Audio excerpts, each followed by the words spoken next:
Good morning everyone. Parang maaliwalas niyo. Marami kasi mga puno na nawala na. Tulad nito. Yan. Ayun pa. Ayun pa. Wala na rin yung puno dyan. Wala na rin yung aming kubo. Dito yung kubo namin dati.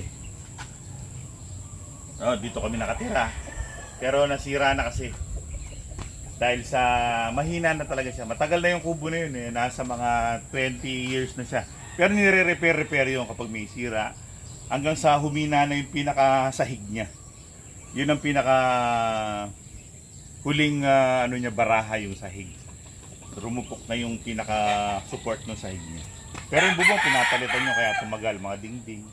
Kaya tumagal siya ng mga 20 years siguro. 20 plus years. Eh, hagdan na lang natira. Bago lang kasi. So, nandito muna yung mga bulik. Kasi, tinatabas yung mga puno dun eh. So, nililinis ko muna yung lugar. Kita nyo ba? Kasi nung bagyo, natumba yung puno, natamaan tong kable ng linya ng kuryente namin. Kaya, kailangan tabasin kasi Dantay. sandig tabi ah. Oo, dantay. Ibinaba niyang ganun yung linya ng kuryente. So well, yung mga bull, papakainin ko na.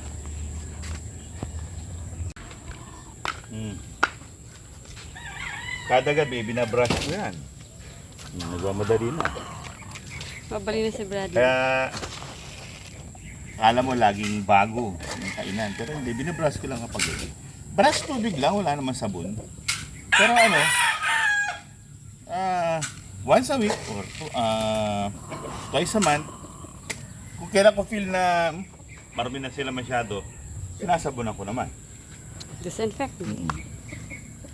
So, ganito ang style ni Aling Mimay sa pagpapakain. Binibigyan niya muna ng konti. Yan. Bago niya ilalapag. Kasi, naano siya, yung naalangan siya kasi mga nagmamadali yan eh. Minsan pag binibigay mo ganun, tutukay na kagad yung natatapon. So, ganyan ang tineteknik niya. Pero ako binibigay ko lang na Sige, para naman yung sayo. ginaganyan ko lang parang Nagtatago ka rin sa puno. Ayan na siya.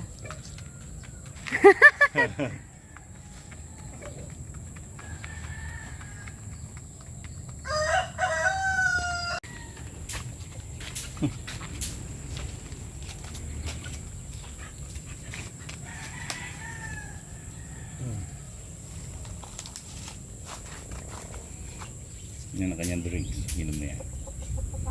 Inom ko na. Oh. Hindi ka naman na. Sarap. Refreshing.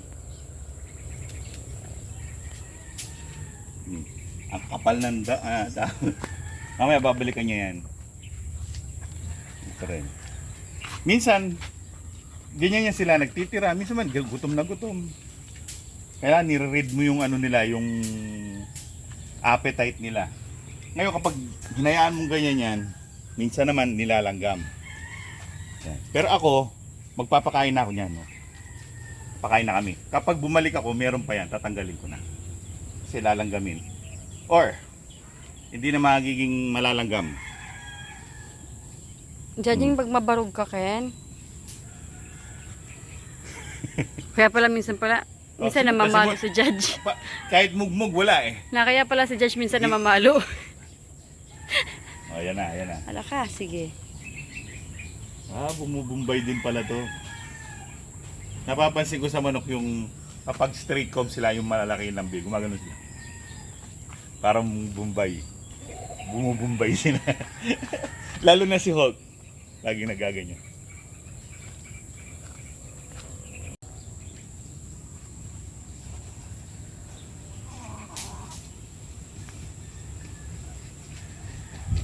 Okay na, Judge? Ano? Solved? Amboy watcher Meron lang. ko pa konting-konting morsels na Hindi lang pellets eh, pati yung grains eh, kinakain niya eh. Bata pa to, ganyan na to eh. Sa mga videos namin na nakaraang, bata pa yan, ganyan ah. Sige, subukan mo amboy. Ito hate niya to, itong amboy na to. Ano kasi to eh, playful eh, sige. Subukan mo lumapit, ayan. Tulak mo, Judge. Nung bata yan, lagi yung ginugulpi ni Hulk kapag nadadaan siya sa lugar ni Hulk. Bata pa, tuta pa yan. Makulit ka kasi. Gugulpin siya ni Hulk, tapos iiyak siya. Yan, eh. Naku po. Napitid sa... Sige, okay lang yan. So, punta naman tayo doon sa napakaganda kong pulit na bulik. Malapit na tayo sa, sa mga customer natin. Sa nilalako nating almusal. Ito na si Batman. Bago natin punta si Queen Bee doon. May new look na si Batman. Tinanggal ko na yung niya, yung sa taas niya. Kasi gumagano na masyado sa mukha niya. Kaya pumogi, no? Hindi ko na tinanggal yung lambi kasi maliit lang yung lambi niya eh. O yan. Yan na sa ngayon. Mas lalo siyang naging macho. Oh, Nagyabang pa. nagyabang pa. Gusto niya makuhanan ng mabuti. O, yan siya ngayon. Ganda ng paa niya, no? Dirty feet ang tawag dyan. Yung combination na itim. Yellow itim or white itim. Gusto ko sana sa bulik ganyan, yung bulik din yung paa. Meron ganyan mga bulik eh. Yung puti or dilaw, tapos marami silang speckled na itim. Magandang tingnan nyo sa bulik, parang bulik din yung paa. Pero yung mga bulik dito, hindi, lang, solid yellow, solid pearl, ganyan lang yung paa nila. Ganito. Ito, saksakan ng bait ito eh. Ayan siya ngayon, bago niya. Hindi ko na tinanggal yung lambi. Ay! Dito. Hindi ko na tinanggal yung lambi kasi maliit lang yung lambi niya. Mukha talagang acid, no? Yung ulo niya maiksi yung tuka. Maiksi yung tuka. Tapos, yung ulo. Bilugan yung ulo. Napakalikot hawakan. Siyempre sabi niya yung sugat ko. Pag hinahawakan mo, napakalikot. Yan, ganyan na lang kita hawakan. Yan. Para ka nasa pugad. Nest. Sige, kumain ka na.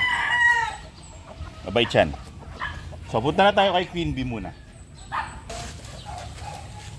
Unti-unti nalalagas na yung dahon ng natumbang mahogany.